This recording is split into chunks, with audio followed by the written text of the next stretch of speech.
వెళ్తున్న జర్నలిస్టులను ఇటు మోహన్ బాబు బౌన్సర్లు రెచ్చిపోయి వారిపై దాడి చేశారు. అయితే కెమెరాలు లాక్కొని మరి వారి మీద దాడి చేశారు. అయితే ఆ దాడిలో గాయపడ్డ జర్నలిస్టుల దృశ్యాలను కూడా మనం చూస్తున్నాము. ఏ విధంగా అంటే ఒక చెవికి తగిలిందంటే వారు ఏ విధంగా అంటే ఎప్పుడు చేతులకి గాయాలు, అక్కడ కోసుకుపోయిన ఘాటులను మనం చూస్తున్నాము. ఈ విధంగా జర్నలిస్టులను వీళ్ళు గాయపరచడం జరిగింది. అయితే వాళ్ళ దగ్గర ఉన్న కెమెరాలు, సెల్ ఫోన్లో వీటికి సంబంధించి న్యూస్ని వాళ్ళు ఎప్పుడు బంధిస్తూ ఉంటారు. సో అలాంటి టైంలో వాళ్ళ దగ్గర ఉన్న కెమెరాలు, సెల్ ఫోన్లు లాక్కొని ఇటు బౌన్సర్లు చితకబాదారు. ఇటు జర్నలిస్టు ఉమాశంకర్, అదేవిధంగా కెమెరామన్ నరసింహ వీరిద్దరికీ కూడా గాయాలయ్యాయి. ప్రస్తుతం అయితే వారిని చంద్రగిరి ఏరియా ఆసుపత్రికి తరలించారు. ఇక మరోవైపు అసలు ఈ బౌన్సర్లు దాడి చేయడాన్ని జర్నలిస్టు సంఘాలు అయితే ఆందోళన వ్యక్తం చేస్తున్నాయి. ఈ విధంగా జర్నలిస్టులను ఎక్కడైనా సమాజంలో ఉన్న లోపాలను కానీ వీటన్నిటిని కూడా వెలుగు తీసేవాళ్ళు జర్నలిస్టులు. అలాంటి వ్యక్తుల పైన ఇప్పుడు మోహన్ బాబు బౌన్సర్లు రెచ్చిపోయి మరీ దాడి చేశారు. సో దానికి సంబంధించిన దృశ్యాలు మనం చూసాము. అయితే ఇప్పుడు మనతో పాటు మాట్లాడటానికి జర్నలిస్ట్ ఉమాశంకర్, ఎవరైతే దాడిలో గాయపడ్డారో వారు ఉన్నారు. వారిని అడిగి తెలుసుకుందాం. ఉమాశంకర్, ఆ బౌన్సర్లు ఏ విధంగా రెచ్చిపోయి అసలు మీ మీద దాడి చేశారు? మేడం, ప్రస్తుతం మోహన్ బాబు ఇష్యూ జరుగుతున్న నేపథ్యంలోనే మేము జనరల్ గా కవరేజ్ చేయడానికి అక్కడికి వెళ్ళాము. అంటే జస్ట్ విజువల్ తీసుకోవడానికి వాళ్ళ ప్రెమిసెస్ లో కాకుండా రోడ్డు పైన ఉన్నాం. రోడ్డు పైన నిల్చొని జస్ట్ కాలేజ్ ఎంట్రన్స్ విజువల్ తీసుకుంటుండగా కొంతమంది బౌన్సర్స్ వచ్చారు. అక్కడ రాగానే నన్ను తోయడము, అదే రకంగా మా కెమెరామెన్ పైన కొంత దాడి చేసే ప్రయత్నం చేశారు. ఆ తర్వాత మేము ఇక్కడ నుంచి వెళ్ళిపోతాము అని చెప్పి చెప్తున్నప్పటికీ కూడా కొంతమంది అక్కడ అన్నోన్ పర్సన్స్ వచ్చి మమ్మల్ని పరిగెత్తించి దాడి చేసే ప్రయత్నం అయితే చేశారు. దాంతో పాటు కూడా ఆ కెమెరాను లాక్కునేశారు. మా దగ్గర ఉండే ఫోన్ లాక్కునేశారు, కెమెరా లాక్కునేశారు. దాదాపు 20 నుంచి 25 మంది అన్నోన్ పర్సన్స్ వచ్చారు. అక్కడ ఉండే బౌన్సర్స్ కాకుండా, సెక్యూరిటీ గార్డ్ కాకుండా దాదాపు 25 మంది అన్నోన్ పర్సన్స్ వచ్చి మమ్మల్ని పూర్తిగా చుట్టుముట్టేశారు. మేము కనీసం అక్కడ నుంచి పరిగెత్తే ప్రయత్నం చేసినప్పటికీ కూడా మమ్మల్ని తరుముకొని దాడి చేసే ప్రయత్నం అయితే చేశారు. అయితే ఆ తర్వాత ఒక జీప్ తీసుకొని వచ్చి పెట్టారు. ఆ జీప్ లో బలవంతంగా ఎక్కించుకొని ఎక్కడికో తీసుకువెళ్ళాలని చెప్పి ట్రై చేశారు మేడం. ఆ తర్వాత మేము బలవంతంగా అక్కడ నుంచి పక్కకు తప్పుకున్నాము. తర్వాత కాలేజ్ లోపలికి తీసుకొని వెళ్ళి పెట్టేసి మా దగ్గర ఫోన్లు, అదే రకంగానే ఉన్నటువంటి ఎక్విప్మెంట్స్, మా దగ్గర మొత్తం ఉన్నటువంటి వస్తువులన్నీ కూడా వాళ్ళే స్వాధీనం చేసుకున్నారు. ఆ చిప్పులు అవన్నీ కూడా తీసుకునేశారు. ఈవెన్ రోడ్డు పైన పరిగెత్తించి కొట్టారు మేడం. ప్రస్తుతం కెమెరామెన్ కి తీవ్ర గాయాలే మేడం. నన్ను మాత్రం తలపైన పూర్తిగా దాడి చేశారు. ఉన్నటువంటి ఎక్విప్మెంట్ మొత్తం కూడా కిందకి రోడ్డు పైన వేసి కొట్టడం జరిగింది. దాంతో పాటు కూడా దాడి చేసిన తర్వాత 20-25 మందికి అక్కడ ఉన్నటువంటి పిఆర్ఓ సైగ చేస్తున్నాడు మేడం. ఎక్కడి నుంచో ఫోన్లు వస్తున్నాయి. ఫోన్లు వస్తున్న వెంటనే కొంతమంది యాడ్ అవుతున్నారు, వాళ్ళు కొట్టే ప్రయత్నం చేస్తున్నారు. ఖచ్చితంగా ఫస్ట్ స్టార్టింగ్ బౌన్సర్స్ ఉన్నారు మేడం. బౌన్సర్స్ కొట్టిన తర్వాత మళ్ళీ లోపలికి వెళ్ళి వాళ్ళు డ్రెస్ చేంజ్ చేసుకొని కొంత అన్యూనిఫామ్ లో వచ్చి దాడి చేసే ప్రయత్నం చేశారు. ఎట్టకేలికి మేము అక్కడ నుంచి తప్పించుకొని వచ్చామని మాత్రం స్పష్టంగా చెప్పచ్చు. అయితే ఇప్పుడు చూస్తుంటే కనుక మీరు చెప్పిన దాడి జరిగిన పద్ధతి అయితే ఏదో ఇల్లీగల్ యాక్టివిటీ చేస్తుంటే కనుక చేస్తున్నట్లుగా ఆ దాడి అనేది అర్థమవుతుంది ఉమాశంకర్. అంటే జనరల్గా మోహన్ బాబు అనే వ్యక్తి ఒక పబ్లిక్ పర్సన్. సో అలాంటప్పుడు పబ్లిక్ ఇంట్రెస్ట్ అనేది డెఫినెట్గా కూడా ఈ ఆస్తి వివాదాల్లో మనం ముందల నుంచి చూస్తూనే ఉన్నాం. సో ఇలాంటి టైంలో ఆ బౌన్సర్లు ఈ విధంగా రెచ్చిపోయి మరి బిహేవ్ చేయటం, ఓన్లీ బౌన్సర్లే కాకుండా ఇంకా కొంతమంది వ్యక్తులు కూడా దీంట్లో ఇన్వాల్వ్ అయ్యి పర్సనల్గా ఏదో గ్రడ్జ్ ఉన్నట్లుగా ఈ విధంగా దాడి చేయటం అనేది, అంటే వాళ్ళకి ఆదేశాలు ఉన్నాయా లేకపోతే ఏంటి? మేడం, స్టార్టింగ్ లో ఒక 5 to 6 మెంబర్స్ ఉన్నారు మేడం అక్కడ. ఆ తర్వాత వీళ్ళు ఎవరికో ఫోన్లు చేశారు, ఫోన్లు మాట్లాడుతూనే ఉన్నారు. దాదాపు ఒక 5-10 నిమిషాల్లోనే 25-30 మంది ఎక్కడి నుంచి వచ్చారో తెలియదు. వాళ్ళంతా ఫుల్ గా డ్రింక్ చేసేస్తున్నారు మేడం. అసలు వాళ్ళు విచక్షణ మర్చిపోయి దాడి చేసే ప్రయత్నం అయితే చేస్తున్నారు. కాకపోతే అక్కడ ఉండే స్టాఫ్ కొంతమంది పక్కకు తీసుకెళ్తున్నారు. మళ్ళా వాళ్ళు కావాలనే కొట్టమని చెప్పి సైగ చేస్తున్నారు. ఇవంతా పక్కా ప్రీ ప్లాన్డ్ గానే జరిగింది మేడం. కావాలనే దాడి చేయాలనే ఉద్దేశంతోనే వాళ్ళంతా పిలిపించారు. అసలు వాళ్ళు పూర్తిగా మద్యం సేవించి ఉన్నారు మేడం. ఈవెన్ మమ్మల్ని ఆ కాలేజ్ ప్రెమిసెస్ లోపలికి తీసుకెళ్లారు మేడం. యాక్చువల్గా మనం కవరేజ్ చేసింది రోడ్డు పైన, వెహికల్స్ వెళ్లేటువంటి రోడ్డు పైన నిలబడుకునే చేశాము.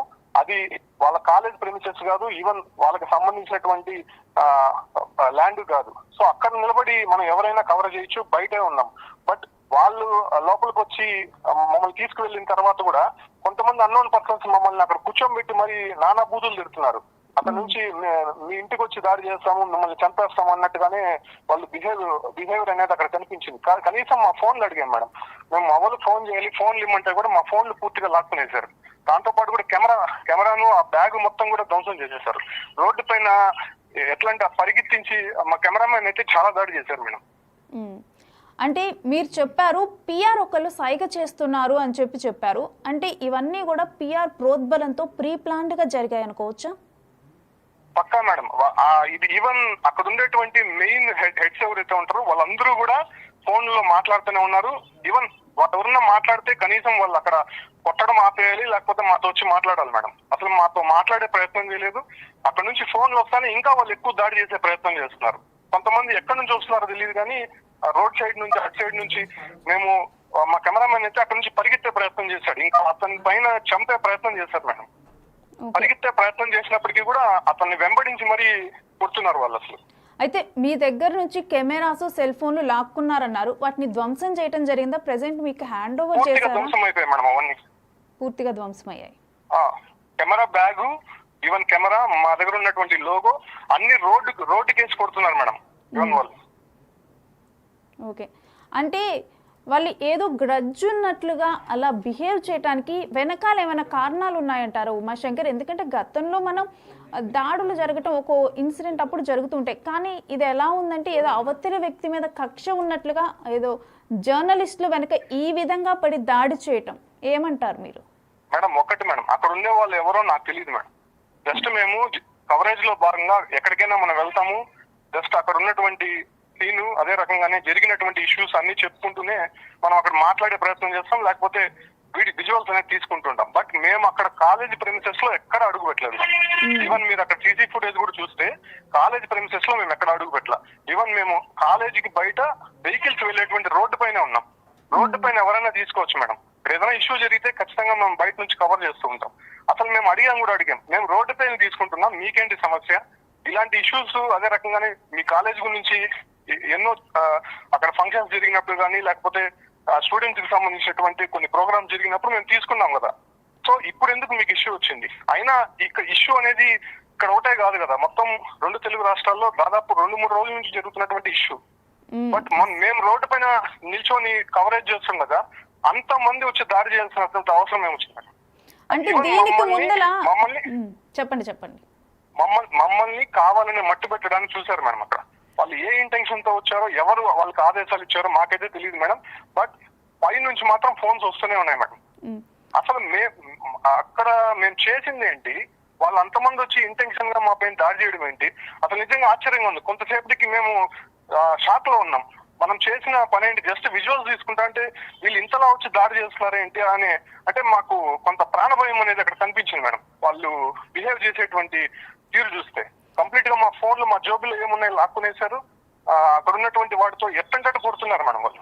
అంటే మేబీ మీకు కూడా అర్థం కాకుండా ఉండొచ్చు, ఆ టైంలో అయోమయ సిచ్యువేషన్లో ఉండుండొచ్చు. ఎందుకంటే జనరల్గా న్యూస్ కవరేజ్ అనేది ఎవరైనా చేస్తారు అండ్ విత్ ఇన్ మీ ప్రెమిసెస్లోనే చేస్తున్నారు. మీరు పరిధులను దాటి వాళ్ళ కాంపౌండ్లోకి వెళ్ళి చేసింది కూడా లేదు. బట్ అలాంటప్పటికీ ఆ విధంగా దాడి చేయటం అనేది మీకు డెఫినెట్గా అయోమయాన్ని గురి చేస్తుంది అండ్ భయాందోళనకి గురి చేస్తుంది. మేడం ఇంకొకటి ఉండేది మేమిద్దరే మేడం, రిపోర్టర్, కెమెరామెన్. కానీ అక్కడ వచ్చిన వాళ్ళు దాదాపు 40 మెంబర్స్ ఉన్నారు మేడం. అక్కడ ఉన్నటువంటి బౌన్సర్స్ అదే రకంగానే అక్కడ ఉన్నటువంటి స్టాఫ్ కొంతమంది వచ్చారు లోపల నుంచి. వీళ్ళు ఎవరికో ఫోన్ చేశారు, అక్కడ ఉన్నటువంటి అన్నోన్ పర్సన్స్ కొంతమంది వచ్చారు. వాళ్ళు ఫుల్ డ్రింక్ చేసేస్తున్నారు మేడం. అసలు వాళ్ళు విచక్షణ మర్చిపోయి మరి బండబూతులు పెడుతున్నారు, తరిమి కొట్టే ప్రయత్నం చేస్తున్నారు మేడం. అసలు అంతమందిని వాళ్ళు ఎలా పోగు చేశారో ఎట్లా అనేది మాకైతే అర్థం కావట్లేదు మేడం. అయితే ఉమాశంకర్, ఆ టైంలో మీతో పాటు ఇంకా జర్నలిస్టులు ఎవరైనా ఉన్నారా? లేదు మేడం, నేను రిపోర్టర్ గా నేనున్నాను, నా కెమెరామెన్ నరసింహ, మేమిద్దరే వెళ్ళాం మేడం. ఓకే, ఆ టైంలో మీరిద్దరే ఉన్నారు. అయితే దానికి ముందర మీకు ఏమైనా హెచ్చరికలు చేయటం కానీ, ఇక్కడ వీడియోస్ తీయొద్దు, ఇక్కడ నాట్ అలౌడ్ అని చెప్పి కానీ ఏమైనా వాళ్ళు చెప్పడం జరిగిందా, లేకపోతే డైరెక్ట్ గా అటాక్ చేశారా? మేడం స్టార్టింగ్ వచ్చి చెప్పారు మేడం. మేము ఒకటే చెప్పాము, ఎక్కడైనా ఇష్యూ ఉంటే మేము బయట నుంచి తీసుకుంటాము, కాలేజ్ ప్రెమిసెస్ కానీ స్కూల్ ప్రెమిసెస్ లో కానీ మేము ఎక్కడ అడుగు పెట్టలేదు కదా. జనరల్ గా విజువల్స్ తీసుకుంటా అంటే సమస్య ఏమొచ్చింది, అది మామూలుగా జనరల్ ఎక్కడైనా ఇష్యూ ఉన్నా లేకపోతే ఏదైనా ప్రోగ్రామ్స్ ఉన్నా తీసుకోవడం సర్వసాధారణం కదా, మీకేంటి ఉన్నటువంటి అభ్యంతరం అనేసి అని చెప్పి మేము అడిగాం మేడం. అది కామన్ గా మనము వెళ్ళి కవరేజ్ చేసేటప్పుడు ఇది కామన్ గా జరిగేటివే. కానీ వాళ్ళు ఫస్ట్ బిహేవ్ చేసిన తీరే బాగాలేదు మేడం. బూతులు తిడుతున్నారు, రూడ్ గా బిహేవ్ చేస్తున్నారు, మమ్మల్ని తోసే ప్రయత్నం